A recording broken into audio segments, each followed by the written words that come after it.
Olá, turma! Vamos à nossa aula de arte, dia 6/10, livro do terceiro bimestre, páginas 462 até a 466, Sentidos na Arte.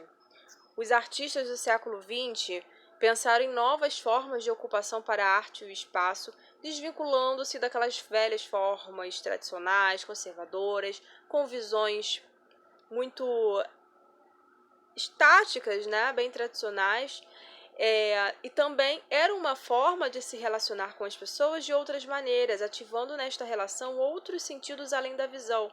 E aí a gente entra na questão da arte interativa, daquela que não é só você parar e ficar observando uma imagem, uma escultura, e pensando no material e na técnica, mas às vezes até interagir com a obra.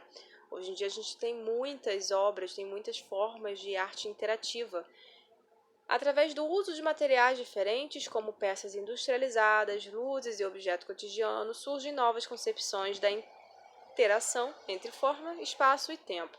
A arte, ela passou a ser vista como uma expressão da subjetividade, parte do homem, e por isso aproximou-se dela.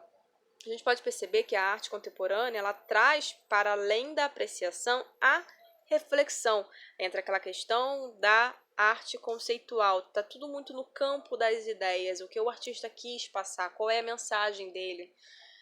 A mudança nos usos dos sentidos na arte possibilitou que uma barreira entre arte e público ela fosse interrompida e aproximou-se um do outro. Trabalhos de arte que exigem a participação do público, inclusive, surgem cada vez mais na arte contemporânea, possibilitando que a obra, muitas vezes, só possa ser alcançada através da participação direta do público. Tem obra de arte que o artista ele faz e ela só se torna obra de arte a partir da interação. Se não tiver público, ela não conquistou o lugar de arte contemporânea. No Brasil, a artista Lydia Clark foi uma das artistas que exploraram o sentido de experimentação dentro da arte, utilizando a visão, o tato, a audição. Com seus trabalhos intrigantes e manipuláveis, o observador se tornou coautor da obra e saiu da sua zona de conforto, vivenciando as sensações que os trabalhos da Clark proporcionaram a quem participassem deles. Esta maneira de arte de se manifestar ela foi chamada de arte relacional, que cria diferentes relações entre público e a arte produzida pelo artista. Então, a Lydia Clark ela foi uma pintora, escultora, compositora, era uma artista completa e ela trouxe esse conceito de buscar aproximar a arte da vida das pessoas. Ela misturou conceitos de autor e espectador, de produto e consumidor, de produtor e consumidor. A artista foi, aos poucos, com suas obras que trabalham planos articuláveis, né, que eles são moldados, você pode mudar a forma. Então, ela usou essa possibilidade de articular de forma tridimensional, né, e iniciou a participação do espectador com as suas obras, buscando aproximar a arte das emoções e sensações, além da vida cotidiana das pessoas. Já na década de 60, ela criou uma série de esculturas modeladas chamado Bichos, que foram estruturas dinâmicas de placas de metal. Isso já é muito novo também, porque placa de metal utilizada para esse sentido também foi uma coisa muito inovadora. Bom, que podem ser manipuladas e ter sua forma alterada de acordo com a pessoa que a manuseia.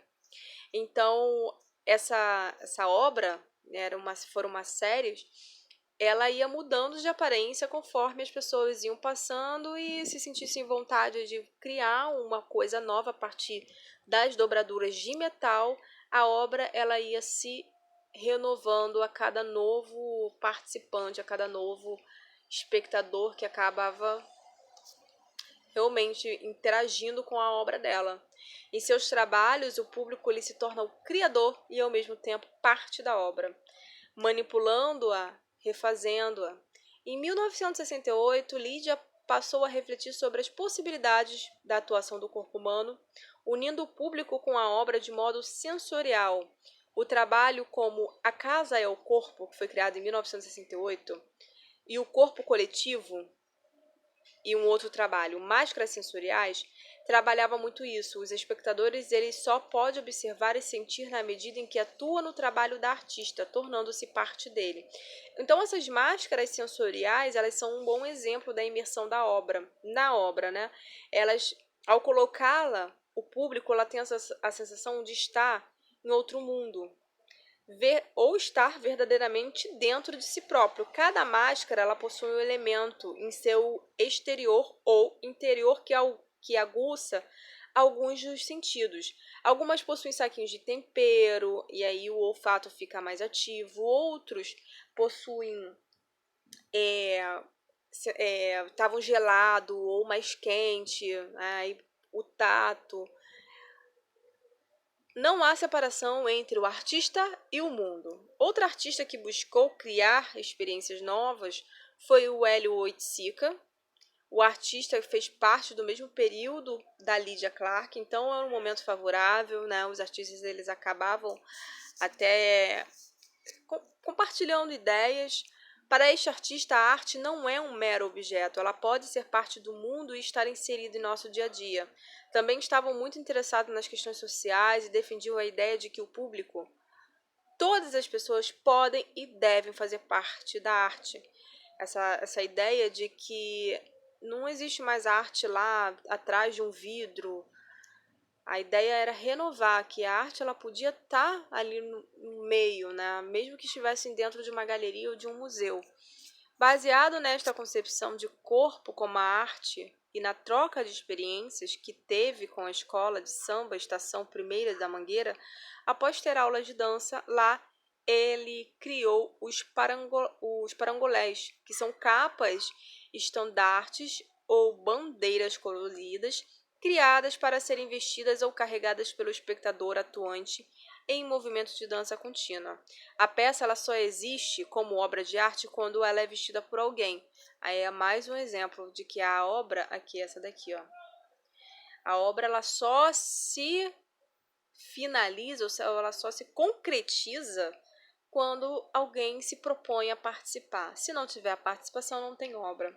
O Oiticica esteve envolvido em vários projetos artísticos, juntamente com a baixa luminosidade, lixas e os projetores que exibem nas paredes das salas vídeos. Aqui, eu estou falando dessa parte aqui, ó. A gente está falando de luzes, projetores, e aí a gente consegue ver a imagem na parede. Há também redes onde todos podem se deitar pelo tempo que quiser. Em cada sala, sensações diferentes são despertadas em quem entra nelas, porque vai da imagem que está passando, do som que está sendo emitido.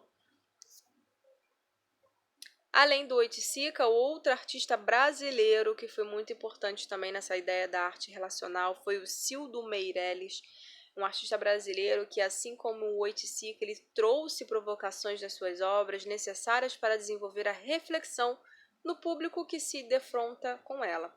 O artista, observando as situações sociais pelas quais o Brasil passou, como o exemplo da ditadura, na década de 60, a situação econômica e a opressão religiosa trouxe obras sensoriais e participativas, utilizando materiais que faziam parte do cotidiano como cédulas de dinheiro e garrafas de refrigerante. Cildo, ao invés de colocar esses objetos dentro do museu, ele fez com que eles continuassem circulando entre a população, com algumas modificações.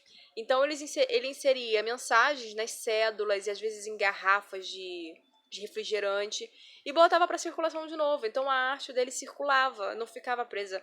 Para quem estava atento, percebia que tinha alguma coisa escrita e aí levava a alguma reflexão, né? Aqui é uma crítica política da época.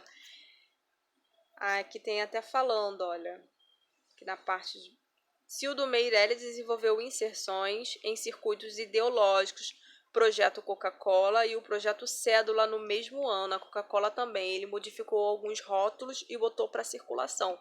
E algumas Coca-Colas em circulação tinham alguma mensagem política, alguma crítica. A artista Joseli Carvalho também apresenta obras que despertam sentimentos, é a mais recente, né? 2016 já essa obra aqui. em especial o olfato. Caminhando pela exposição que ela apresenta, essa exposição ela é repleta de cheiros variados que podemos perceber cada um dos objetos dispostos em mesas diferentes, podem ser sentidos, cheirados e o público pode participar percebendo as sensações que cada cheiro causa. Podemos perceber, portanto, como características da arte relacional, principalmente, interação do público com a obra, proposição de diferentes resultados, porque cada um encara de um jeito, cada um sente uma coisa, aí entra a questão da subjetividade. Obra de arte dinâmica, em constante mudança de acordo com a ação do público e busca trazer reflexão em quem participa das obras. Bons estudos e até a próxima aula!